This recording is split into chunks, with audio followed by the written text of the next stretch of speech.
Demasiado oscura para vender, demasiado masculina para modelar, demasiado agresiva para trabajar con ella. Eso fue lo que la industria de la moda en Estados Unidos le dijo a la cara a una joven jamaicana que apenas comenzaba. Le señalaron que sus rasgos eran extraños, que su piel era un obstáculo, que jamás encajaría en los cánones de belleza. Pero, medio siglo después, esas mismas casas de moda intentan copiar cada gesto, cada ángulo y cada mirada de aquella mujer. Su nombre, Grace Jones. Y ella no solo rompió las reglas, las redujo a cenizas y danzó sobre ellas. De un hogar pentecostal en Spanish Town, Jamaica, donde escuchar música secular era pecado y pintarse los labios era considerado obra del diablo. A los desfiles de París donde su rostro, antes rechazado, se convirtió en arma de seducción y poder.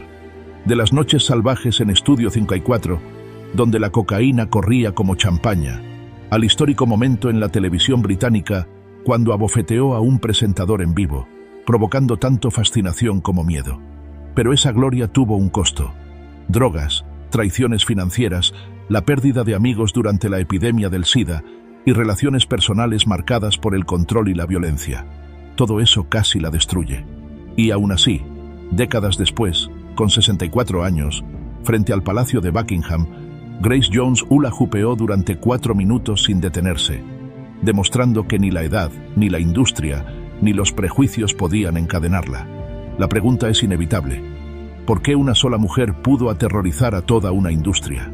¿Y qué tuvo que perder para convertirse en el plano original que hoy inspira a generaciones de artistas? Spanish Town, Jamaica, 1948. El calor pegajoso del Caribe se mezclaba con la rigidez de un hogar pentecostal donde la música secular era prohibida, el maquillaje era pecado y la disciplina se imponía a golpes de cinturón. Allí nació Grace Beverly Jones, hija de una familia en la que cada gesto era vigilado y cada deseo individual era reprimido por el temor a ofender a Dios. Su infancia fue una lista interminable de no debes, no bailar, no usar pantalones, no hablar de más, no soñar con un mundo fuera de la iglesia. Criada principalmente por sus abuelos, Grace creció bajo la sombra de un sistema en el que cualquier atisbo de vanidad era considerado un camino directo al infierno.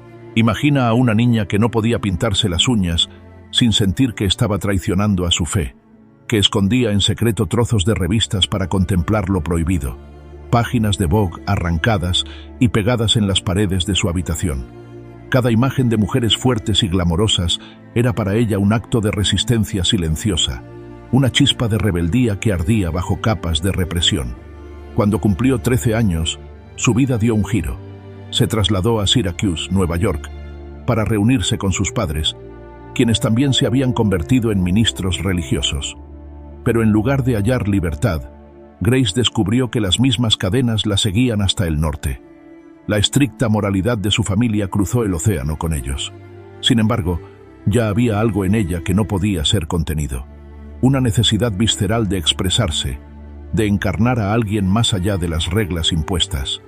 Mientras su hermano Noel se alineaba perfectamente con las expectativas familiares, llegando a convertirse en obispo y predicador respetado, Grace comenzó a caminar en dirección opuesta.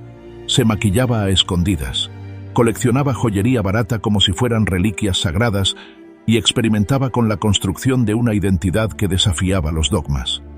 Cada sombra de ojos y cada labial clandestino eran pequeñas rebeliones contra un mundo que pretendía reducirla al silencio. Ese choque temprano entre fe estricta y deseo de libertad marcaría el resto de su vida.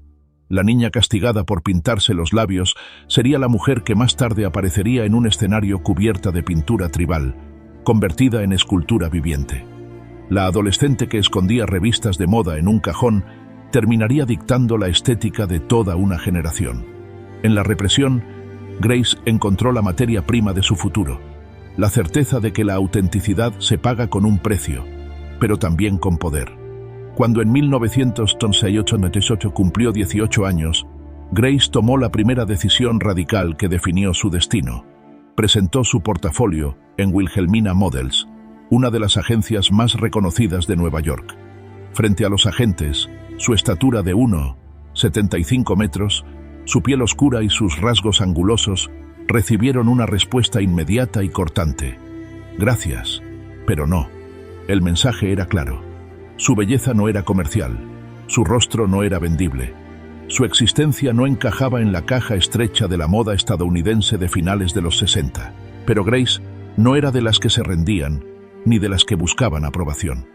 Cuando Estados Unidos le cerró la puerta en la cara, decidió abrir otra en Europa. Tomó un avión rumbo a París, convencida de que si su tierra natal no la aceptaba, ella misma encontraría un escenario dispuesto a mirarla de frente. No sabía que esa apuesta marcaría el inicio de la construcción de un mito. París, 1970. Una ciudad donde la moda empezaba a desafiar sus propias estructuras y donde las calles aún respiraban la energía de mayo del 68.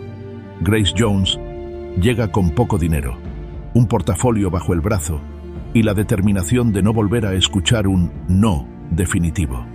Al principio, los agentes parisinos repitieron el mismo veredicto cruel de Nueva York.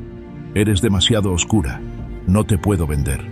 Un rechazo tan frontal que equivalía a tacharla de mercancía defectuosa. Pero París guardaba un secreto que América no tenía, un submundo creativo en ebullición, dispuesto a mirar más allá de lo convencional. Y fue en ese caldo de cultivo donde Grace encontró refugio y comunidad. Compartió un diminuto departamento con dos chicas igual de desconocidas que ella, Jerry Hall y Jessica Lang, tres mujeres que apenas podían pagar la renta, compartiendo ropa, comida y sueños. Ninguna de ellas imaginaba que se convertirían en iconos inmortales, pero todas sentían la urgencia de conquistar un mundo que parecía hecho para excluirlas. Los primeros trabajos llegaron poco a poco.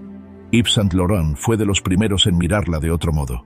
Luego vinieron Kenzo y las editoriales de Vogue París. Lo que en Nueva York era demasiado en París se transformó en exactamente lo necesario. La piel oscura que allá se consideraba un obstáculo, aquí era un manifiesto estético. Su rostro anguloso, su cuerpo atlético, su energía desbordante se convirtieron en un imán para fotógrafos que ya no buscaban dulzura sino desafío. Grace no se conformó con ser modelo. Desde el inicio empezó a imponer reglas propias. Llegaba a las sesiones y se negaba a que maquillistas tocaran su rostro. Llevaba prendas propias si no le gustaba el estilismo propuesto y sugería poses que parecían esculpidas en piedra, desafiando la suavidad femenina que dominaba la época. La palabra que más repetían los fotógrafos al trabajar con ella era arquitectónica. Sus ángulos parecían cuchillas, sus gestos eran casi amenazas. Un fotógrafo resumió lo que significaba tenerla frente al lente. Con Grace no dirigías, con Grace intentabas seguirle el paso. Esa frase no solo hablaba de su carácter, sino de la manera en que estaba redefiniendo la relación entre modelo y creador. Ella no era un lienzo pasivo, era una artista que moldeaba la sesión a su medida. En 1975, Grace ya trabajaba constantemente, pero algo más empezaba a gestarse.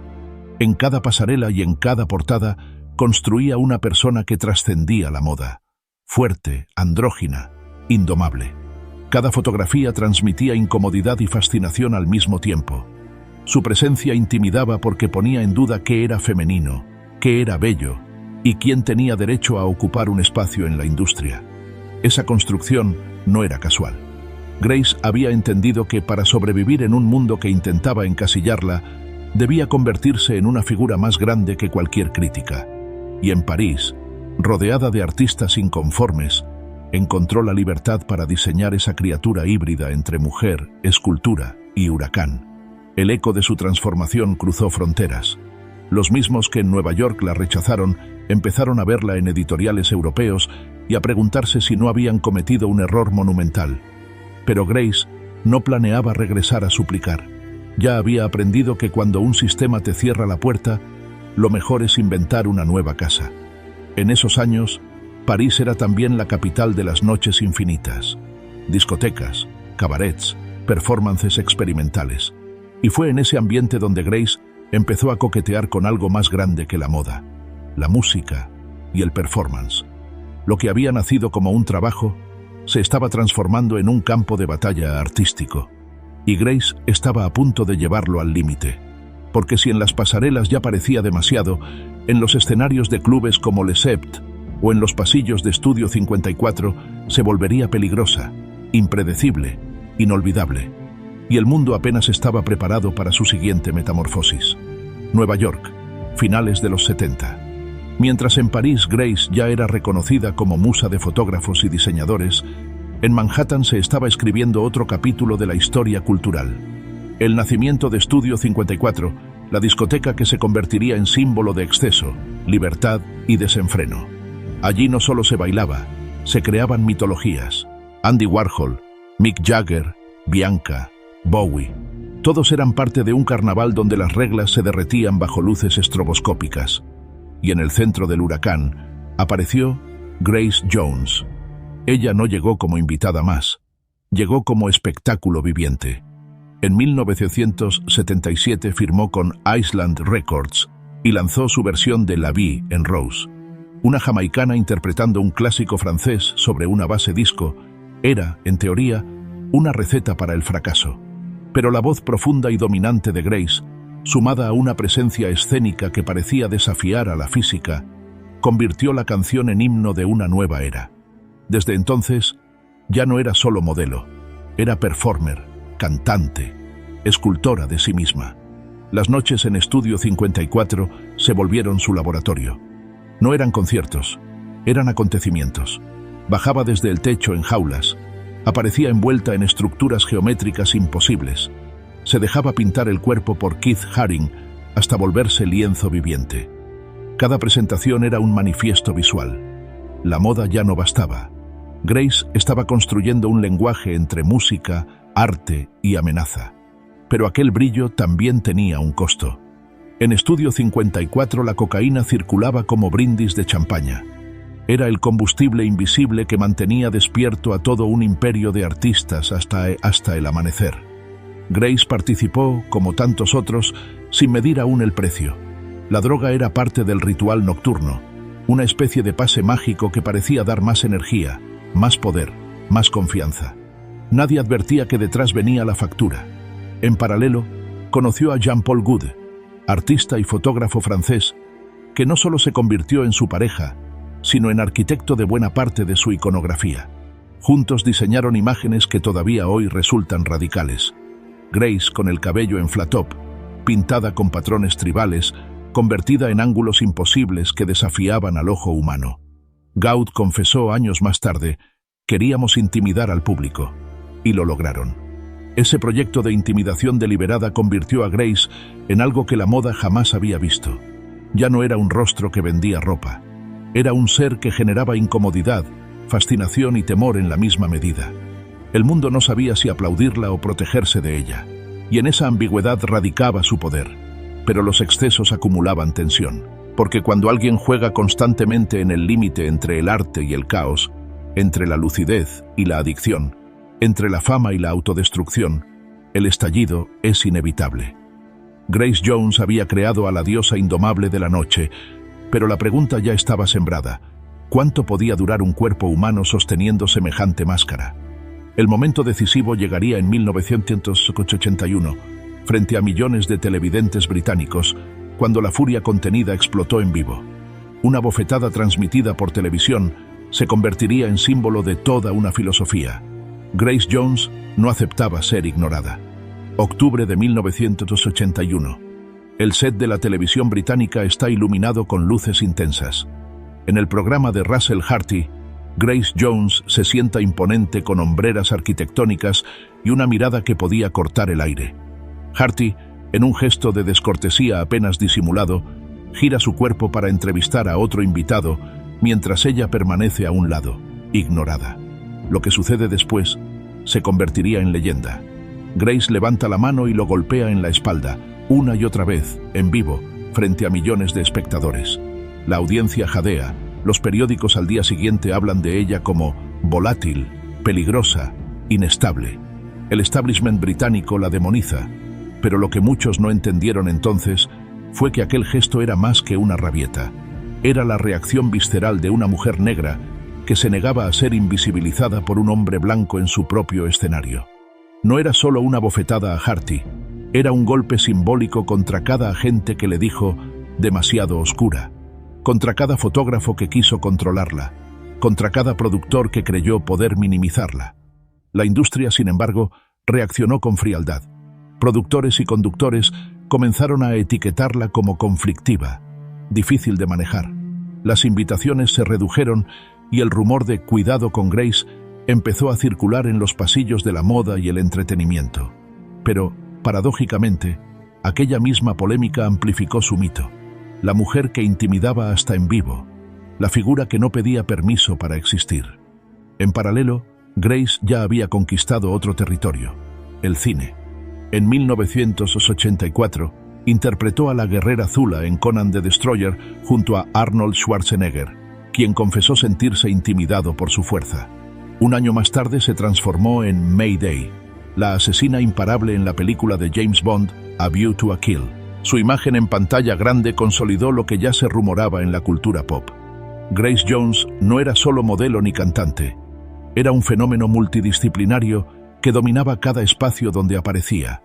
Pero detrás del brillo cinematográfico y musical, la vida personal comenzaba a resquebrajarse. El consumo de cocaína, iniciado como un combustible en las noches de Estudio 54, empezó a pasar factura. En 1986, durante unas vacaciones en Jamaica, fue arrestada bajo cargos de posesión. Pasó 2 noches en una celda antes de ser liberada por falta de pruebas, pero el golpe psicológico fue devastador. La mujer que parecía indestructible se descubría vulnerable, y como si fuera poco, pronto descubrió que su propio contador la había estado robando durante años. Más de la mitad de su fortuna desapareció entre fraudes y evasiones de impuestos. El imperio que había construido a base de trabajo y rebeldía se derrumbaba mientras ella apenas lograba mantenerse en pie. Los años siguientes estarían marcados por funerales. El Plague, como se llamaba entonces al SIDA, arrasaba con sus amigos, colegas, amantes y cómplices de las noches más brillantes. Diseñadores, fotógrafos, maquillistas, bailarines. La lista de muertos era interminable. Grace pasaba de un memorial a otro, sintiendo cómo su mundo elegido, su familia creativa, se disolvía frente a sus ojos. El precio de ser Grace Jones se volvía insoportable. La fama la había encumbrado, pero el aislamiento, la adicción y la traición financiera la habían dejado al borde del abismo.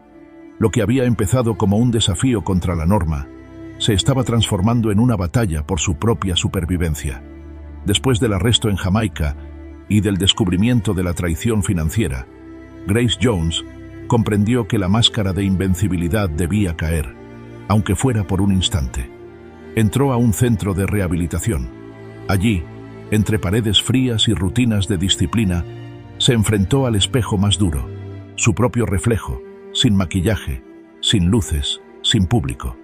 La mujer que había aterrado a fotógrafos y presentadores ahora tenía que aprender a estar sola consigo misma. Pero en medio del caos había un ancla. Paulo, su hijo nacido en 1979 de la relación con Jean-Paul Goudet. El niño, con sus ojos grandes y su voz inocente, fue el que pronunció las palabras que más marcaron a Grace. «Mamá, ¿recuerdas cuando solías ser divertida? ¿Por qué ya no te ríes?». Aquella pregunta atravesó sus defensas más férreas. Ninguna crítica de prensa ni escándalo televisivo la había herido tanto como la observación de su propio hijo. Impulsada por esa verdad, Grace se aferró a la sobriedad. Comenzó a practicar yoga, a dedicar tiempo a la crianza, a buscar un equilibrio que nunca había conocido. En los 90, su presencia mediática disminuyó. Ya no estaba en todas las portadas ni en todas las fiestas, pero eso era parte del plan. Necesitaba reconstruirse desde dentro, paso a paso, sin la urgencia de la fama. Sin embargo, incluso en esa etapa de retiro, lo impredecible seguía tocando a su puerta. En 1996, sorprendió a todos al casarse en secreto con Atilla Altunbay, su guardaespaldas turco. La ceremonia fue tan privada que ni sus amigos cercanos estaban enterados, pero lo que parecía un gesto romántico pronto se transformó en otra sombra. El matrimonio derivó en control, celos y episodios que la obligaron a escapar por su seguridad. Paradójicamente, nunca llegó a divorciarse legalmente, y hasta hoy sigue siendo, en documentos, la esposa de un hombre al que abandonó hace décadas. Los años 90 se deslizaron con un perfil más bajo. Grace evitó escándalos, grabó música solo cuando lo sentía, tomó clases de actuación y, sobre todo, se dedicó a Paulo. En 1998, sin embargo, protagonizó un episodio que recordaba a la vieja Grace. Durante un show privado en Disney World, se dejó llevar por la música, se quitó la parte superior de su vestuario y mostró los pechos en pleno escenario. El resultado: prohibición de por vida en todas las propiedades de Disney. Su respuesta fue un encogimiento de hombros. Si Mickey no puede soportarlo, ese es el problema de Mickey.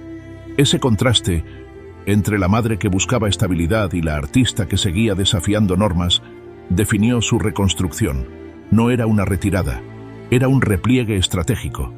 Mientras el mundo creía que Grace se apagaba, ella estaba afilando las armas para un regreso inesperado.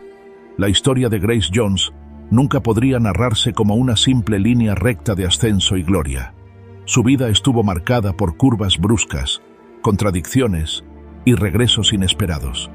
Una de esas curvas la llevó en 1996 a un matrimonio secreto con Attila Altunbay, un guardaespaldas turco mucho más joven que ella. Lo que comenzó como un romance clandestino terminó siendo otra de sus experiencias más oscuras. La relación, lejos de brindarle estabilidad, derivó en control y manipulación. Grace, la mujer que había construido una carrera entera sobre la independencia y la rebeldía, tuvo que escapar para preservar su seguridad personal. Y lo más irónico, jamás firmó el divorcio. Décadas más tarde, legalmente, sigue siendo la esposa de un hombre al que dejó atrás. Ese matrimonio fallido fue un espejo incómodo de sus propias contradicciones. Por un lado, estaba la artista indomable que se negaba a ser domesticada. Por el otro, la mujer que en lo privado buscaba amor y terminaba atrapada en dinámicas de poder que le recordaban su infancia rígida en Jamaica. Grace parecía condenada a luchar la misma batalla en distintos escenarios. Contra la industria, contra las expectativas, contra parejas que intentaban reducir su fuego. La sombra también apareció en otro episodio célebre, Disney World, 1998. Invitada a un evento privado, Grace se dejó llevar por la música y, en un arrebato característico, mostró los pechos en pleno escenario. Los ejecutivos de Disney reaccionaron con escándalo y la vetaron de por vida de todas sus propiedades. Para ella, aquello fue un detalle menor. Lo narraría con sorna: si Mickey Mouse no puede manejarme, ese es su problema. Pero detrás del gesto irreverente estaba la evidencia de que Grace, incluso en una etapa más tranquila, no podía evitar romper normas, incomodar, empujar límites. En aquellos años, la prensa la retrataba como un personaje excéntrico en decadencia. Menos discos, menos portadas, menos alfombras rojas. Sin embargo, en silencio, Grace estaba gestando un regreso.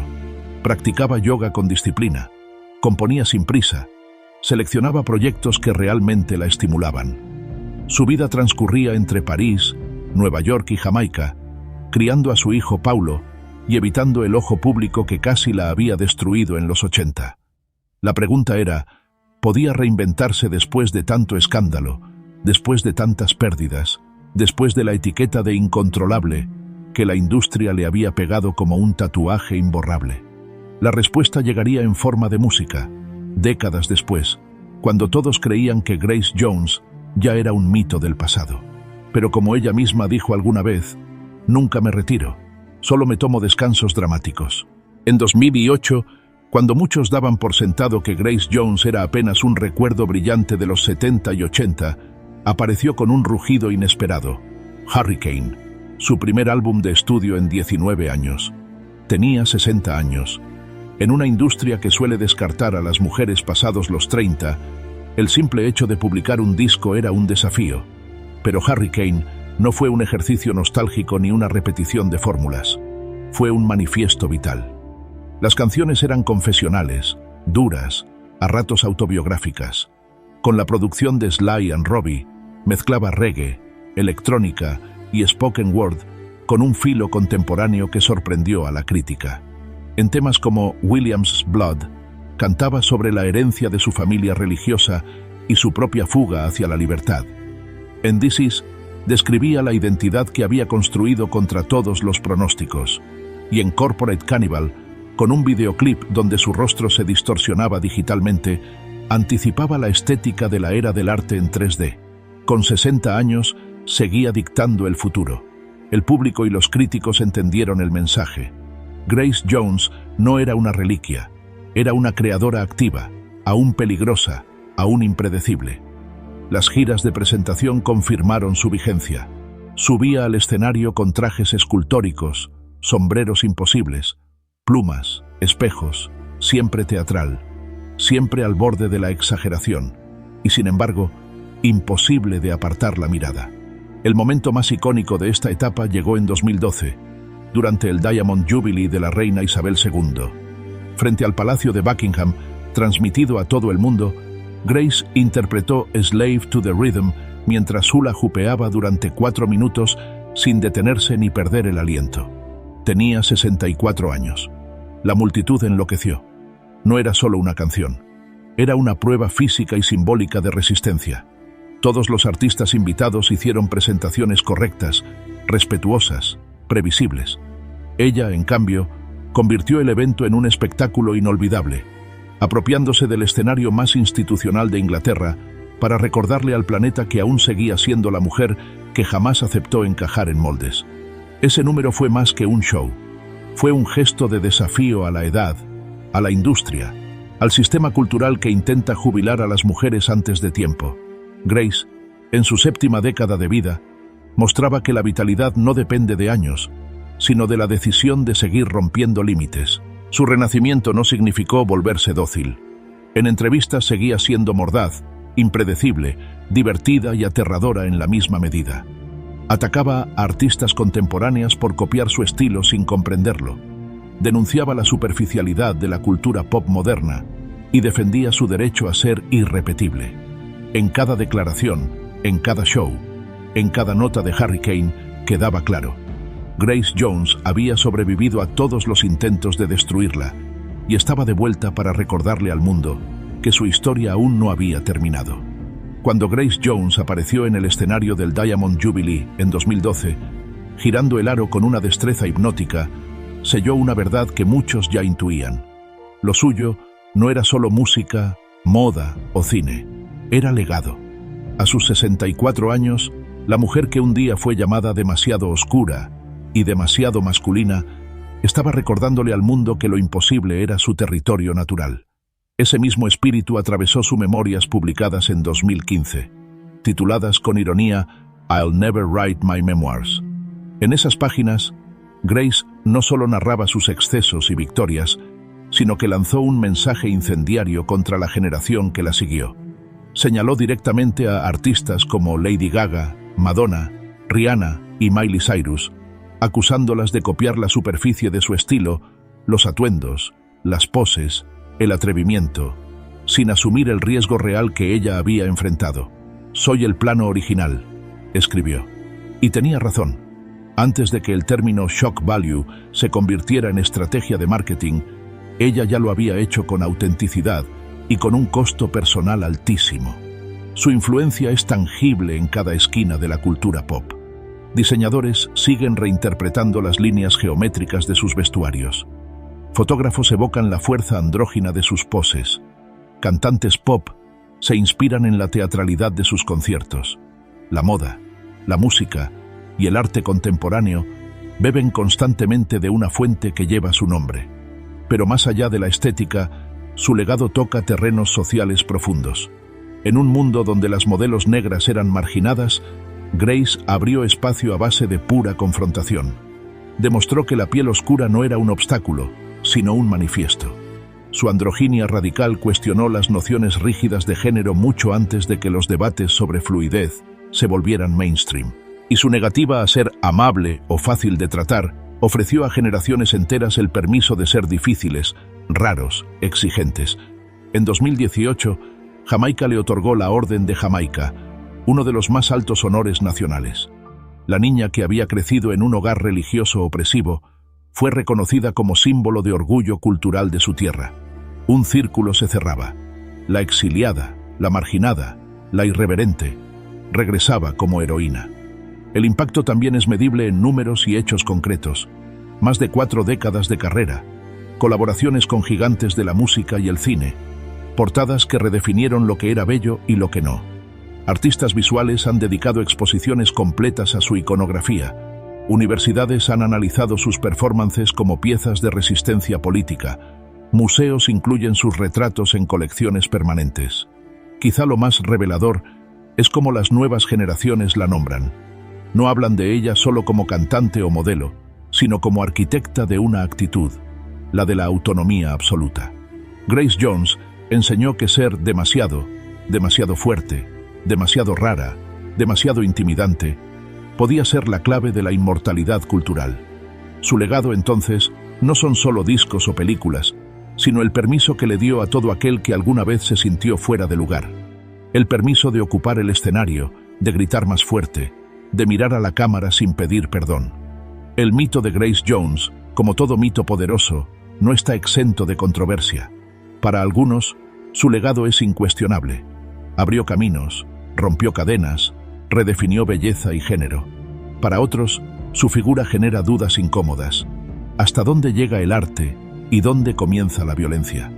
La primera crítica apunta al episodio de Russell Harty en 1981. Muchos sostienen que, aunque su reacción estuvo cargada de simbolismo, una mujer negra negándose a ser ignorada por un presentador blanco, la agresión física en televisión fue injustificable. Para este sector, el gesto eclipsa su mensaje y perpetúa la idea de que Grace era incontrolable, en un sentido peligroso. Los defensores responden que juzgarla fuera de contexto es ignorar décadas de racismo y sexismo que ella enfrentó, y que su acción fue un grito político más que un arrebato. Otra línea de debate surge de su frase lapidaria: «Soy el plano original». Algunos críticos la acusan de arrogancia, de desconocer que otros artistas afrodescendientes también construyeron caminos difíciles en la moda y la música. ¿Acaso Grace Jones monopoliza la transgresión? Sus seguidores replican que no se trata de negar a otros, sino de recordar que su contribución fue pionera y a menudo borrada de la narrativa oficial. También se discute la relación entre su persona artística y la vida real. ¿Era Grace realmente esa criatura intimidante y peligrosa, o era una estrategia de marketing cuidadosamente diseñada junto a Jean-Paul Gaultier? Si fue actuación, entonces su rebeldía era parte de un guión. Pero si era auténtico, implica un precio psicológico y físico altísimo. Tal vez, como ocurre con los grandes artistas, la verdad está en medio. Una mezcla de máscara y vulnerabilidad, performance y confesión. Finalmente, algunos cuestionan el impacto de su estilo confrontativo en una industria que a veces la tildó de difícil de trabajar. ¿Su rebeldía abrió puertas para otras mujeres negras y andróginas, o reforzó la narrativa de que no eran confiables? Lo cierto es que, polémica o no, nadie pudo ignorarla. Y en un sistema que buscaba reducirla al silencio, ser imposible de ignorar ya era una victoria. Grace Jones, entonces, habita ese espacio incómodo donde conviven la admiración y la crítica, la inspiración y el rechazo. Y quizá esa sea la prueba definitiva de su poder: obligar al mundo a debatir sobre ella, incluso décadas después.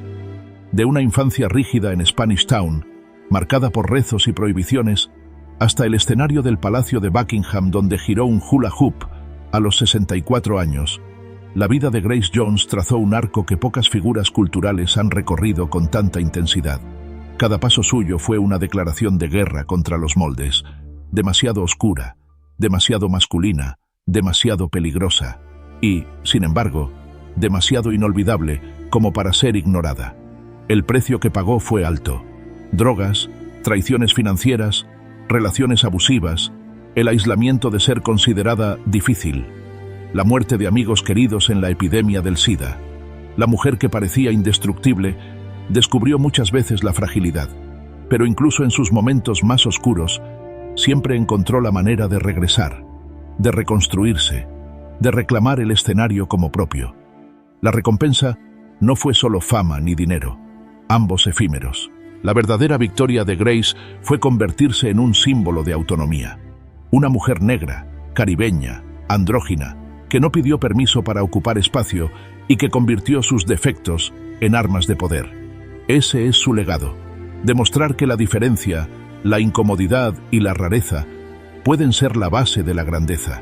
Hoy, diseñadores, músicos, performers y activistas encuentran en ella inspiración, no porque busquen copiar sus atuendos extravagantes, sino porque entienden que la esencia de Grace Jones está en la libertad absoluta de ser.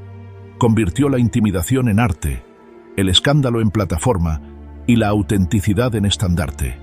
Quizá la pregunta que queda abierta sea esta. En un mundo donde la provocación se ha convertido en estrategia de marketing, ¿queda espacio para la rebeldía genuina, la que se paga con la piel, la que deja cicatrices reales? Grace Jones nos obliga a mirarnos al espejo y preguntarnos, ¿estamos dispuestos a pagar el precio de ser nosotros mismos sin concesiones?